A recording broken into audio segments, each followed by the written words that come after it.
अस्सलाम वालेकुम। मेरा नाम डॉक्टर अज़ीज़ुर रहमान है। मैं एक कंसल्टेंट फिजिशियन और हेपेरोलॉजिस्ट प्रैक्टिस करता हूँ। मैं सिविल हॉस्पिटल में हेपेरोलॉजी ओपीडी को रन करता हूँ और प्राइवेट में मैं ताज कॉम्प्लेक्स में इवनिंग में प्रैक्टिस करता हूँ। आज जो हम डिस्कस कर रहे हैं वो बहुत ही एक आम कॉमन बीमारी है, मैदे की जलन, मैदे की सोज़श या मैदे की गरमाइश। मुख्तलिफ जैसे आते हैं पेशेंट हमारे पास तक इस तकलीफ़ के साथ। अच्छा, ये मैदे की तेज़ाबियत, बेसिकली मैदे में तेज़ाबियत का बढ़ाव। अब इस तरह से मरीज़ हमारे पास किस-किस तकलीफ़ से आते हैं या क्या-क्या उनकी कंप्लेन होती है? मोस्ट कॉमनली हमारे पास आते हैं कि सीने की जलन या पेट में दर्द हो रहा है या मैदे में दर्द हो रहा है। किसी-किसी को खट्टी डकारें आना या मुँह में तेज़ाबियत या मुँह में कड़वा पानी की तकलीफ़ ज़्यादा होती है या मुँह में बदबू का ज़्यादा होना होता है। किसी-किसी मरीज़ में फिर जो सीवियरिटी होती है इस शिकायत की, कभी-कभी उल्टी में खून भी आना होता है। अच्छा, अभी हम डिस्कस करेंगे कि मैदे की तेज़ाबियत होती क्या है? क्यों होती है? असबाब क्या हैं? और अगर जिन मरीज़ों में ये तकलीफ़ होती है, तो उनको क्यों होती है? अच्छा, मैं थोड़ा-सा आपको डिस्कस कर लेता हूँ कि बेसिकली तेज़ाबियत क्या है? ये एक नॉर्मल प्रोसीजर है, नॉर्मल फिनोमेना है। हम होता क्या है कि जब हम खाना खाते हैं, मुँह में चबाते हैं, ज़्यादा चबा-चबा के, उसके बाद हम जब निकलते हैं, तो यहाँ से खाने की नाली से क्रॉस होके, यहाँ पे हमारा मैदा होता है, जिसको हम बोलते हैं स्टमक। वो मैदे में जमा होता है और मैदे में जब जमा होता है, तो काफ़ी 2 से 3 घंटे तक वह मैदे में होता है। वहाँ पे दोबारा ये ग्राइंड होता है, मैदा उसको ग्राइंड करता है और मैदे में कुछ सेल्स होते हैं या लेयर होती हैं, शीट होती है मैदे में, जो एसिड रिलीज़ करती है। वहाँ पे तेज़ाबियत पैदा होती है। उसका फ़ायदा ये होता है कि वो खाने को हज़म करने में बहुत ज़्यादा हेल्प करती है और जो हम खाना खाते हैं उसमें मुख्तलिफ जरासीम होते हैं, तो उसको भी वो न्यूट्रलाइज़ करती है या किल करती है या ख़त्म करती है। ये एक बेनिफिशियल इफ़ेक्ट है हमारे बॉडी के लिए, ये फ़ायदेमंद है। अच्छा, इतना तेज़ाब जब मैदे में आता है तो मैदे में फिर जल क्यों नहीं जाता मैदा? अच्छा, कुदरत की तरफ से वो मैदे की जो इनर लाइनिंग है या अंदरूनी शीट है, अंदरूनी लेयर है, वो ऐसे सेल से बनी हुई है जिसमें ये तेज़ाब असर नहीं करता। तो वो लेयर में कुछ नहीं होता, उसमें नुकसान नहीं होता। हाँ, कभी-कभी ये होता है कि जब ये एसिड मैदे को क्रॉस करके ऊपर खाने की नाली में, जिसको हम बोलते हैं एसोफेगस, खाने की नाली में आ जाता है, तो वहाँ पे जो शीट है वो कमज़ोर सेल्स की बनी हुई है। वहाँ पे फिर जलन, आग की तरह महसूस होना, ये होता है और वो सेल्स जब बहुत ज़्यादा अगर ऊपर तेज़ाबियत आ जाए, बार-बार आ जाए, तो वो सेल्स फिर डैमेज होना शुरू होते हैं। वहाँ पे हम इसको बोलते हैं एसोफेजाइटिस, बार-बार अगर तेज़ाबियत आ जाए खाने की नाली में। अच्छा, ये तो नॉर्मल है, इसमें कोई नुकसान नहीं होता।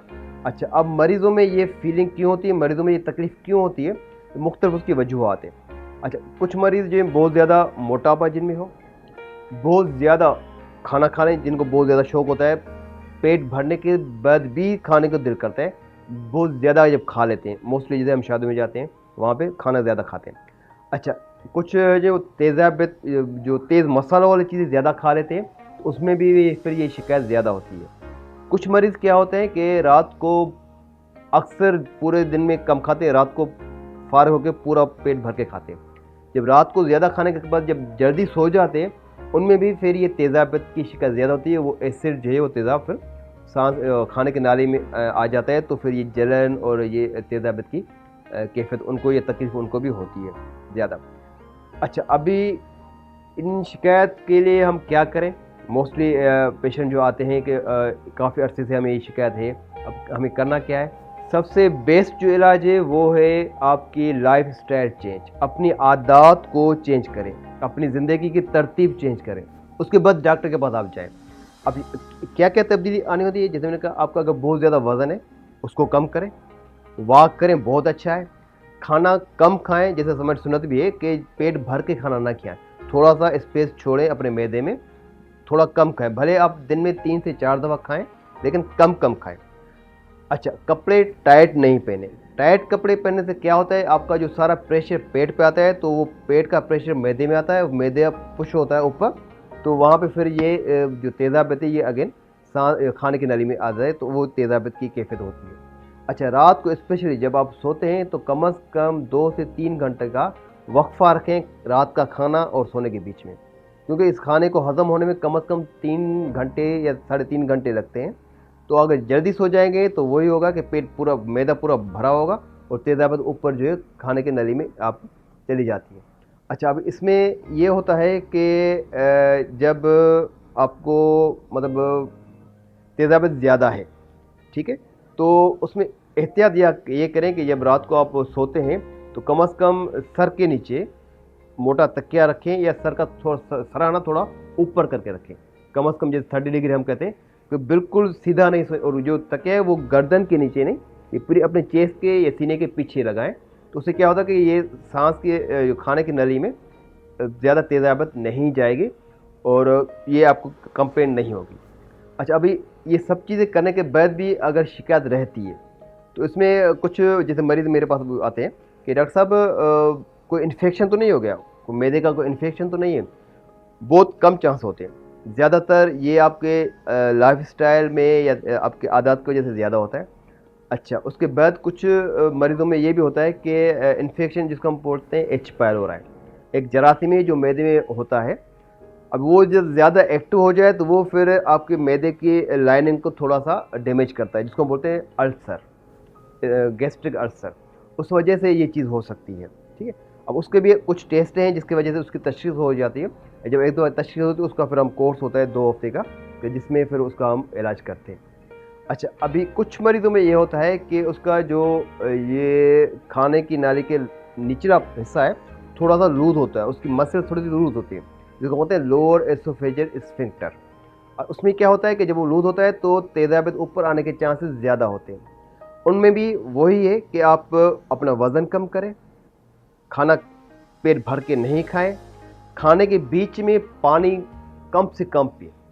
क्योंकि जितना पेट फूला होगा, जितना मैदा फूला होगा तो आपकी तेज़ाबियत के या तेज़ाब के ऊपर आने के चांसेस बढ़ जाते हैं। तो कोशिश करें, और जब भी खाना खाएँ, स्पेशली रात का खाना, बातें नहीं करें।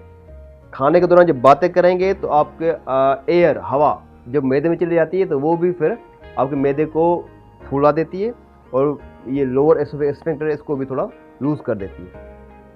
सबसे बड़ी चीज़ जो ये है कि परहेज़ में तेज़ाबियत, अगर परहेज़ मैंने आपको बताया कि स्पाइसी चीज़ें कम खाएँ, ऑयली चीज़ें कम खाएँ, रोस्ट ब्रोस्ट कम खाएँ, और सबसे ज़्यादा चीज़ जो कम लोगों को ये पता है, स्मोकिंग, स्मोकिंग बंद कर दें। स्मोकिंग अगेन आपके स्टमक को, आपके खाने की नली को डैमेज करती है लॉन्ग टर्म। अच्छा, कुछ कहते हैं ठीक है हम सिगरेट तो नहीं पीते, सिर्फ सिगरेट नहीं, उसके साथ जो भी ऐसी चीज़ जिसमें गुटखा होगा, मावा होगा, सब में निकोटिन एक केमिकल होता है जो लॉन्ग टर्म में आपको मैदे को और एसोफेगस या खाने की नली को डैमेज करता है। तो कोई भी नशा, पान, गुटखा, छालिया, तंबाकू और गुटखा, सब चीज़ें बंद कर दें। चाय, कॉफ़ी अगर आपको ज़्यादा शौक है कोशिश करें बंद करें, नहीं तो आधी कर दें। इन चीज़ों से भी आपके जो है वो मैदे की तेज़ाबियत और ये जो हार्ट बर्न जिसको हम बोलते हैं या गले की तकलीफ़, ये भी कम हो जाती है। अच्छा, इसके बाद कुछ दवाइयाँ हैं जो लॉन्ग टर्म, कुछ मरीज़ हैं, कुछ मुख्तलिफ बीमारियाँ हैं लोगों को, उसकी वजह से लॉन्ग टर्म कोई मेडिसिन होती है, उनकी वजह से भी ये शिकायत होती है मैदे का अल्सर या मैदे की तेज़ाबियत, जिसमें सबसे कॉमन दर्द की गोली है, और उसके अलावा एक स्टेरॉयड या डेल्टा कार्डियोल कहते हैं, हम इस्तेमाल करते हैं। मुख्तलिफ बीमारियाँ हैं, जोड़ों की बीमारियाँ या कुछ और बीमारियाँ, जिसमें लॉन्ग टर्म वो स्टेरॉयड की मेडिसिन चलती है, वो भी मैदे को नुकसान पहुँचाती है। अच्छा, इन कंडीशन में हम फिर कुछ मेडिसिन जो लॉन्ग टर्म प्रिस्क्राइब करते हैं, जिसकी वजह से ये तेज़ाबियत थोड़ी कम हो जाती है, क्योंकि अगर मजबूरी है दवा खाना का। अच्छा, जो बड़ी मिस्टेक करते हैं हमारे मरीज़, वो ये होती है कि मैदे की तेज़ाबियत हुई, किसी भी स्टोर वाले के पास गए, मुझे मैदे की दवाई दे दें, वो दवाई उसने दे दी, 2 दिन 3 दिन खाए, फिर तबीयत सही हो गई, बंद कर दी। अच्छा, इसमें ये होता है कि इस तरह से इलाज या इस तरह से अपना खुद इलाज जब करेंगे, एक दफ़ा आप गोली खा के बंद करेंगे तो ये तेज़ाबियत और ज़्यादा तेज़ी से बढ़ जाती है, तो ये आपको फिर तकलीफ़ और डबल हो जाएगी। तो इसमें एक टाइम फ्रेम होता है, और ये आपको डॉक्टर ही मशवरा देगा कि कितना अर्सा दवाई आपको खानी है, कब बंद करनी है, ठीक है? तो आज के लिए ये काफ़ी था। कोशिश ये करें कि अपनी लाइफ़स्टाइल, खाना-पीना, सोने की आदत ये अपन बेहतर करें तो इंशाल्लाह आपको तकरीबन 80 70% ये तकलीफ़ बेहतर हो जाएगी। अल्लाह हाफ़िज़।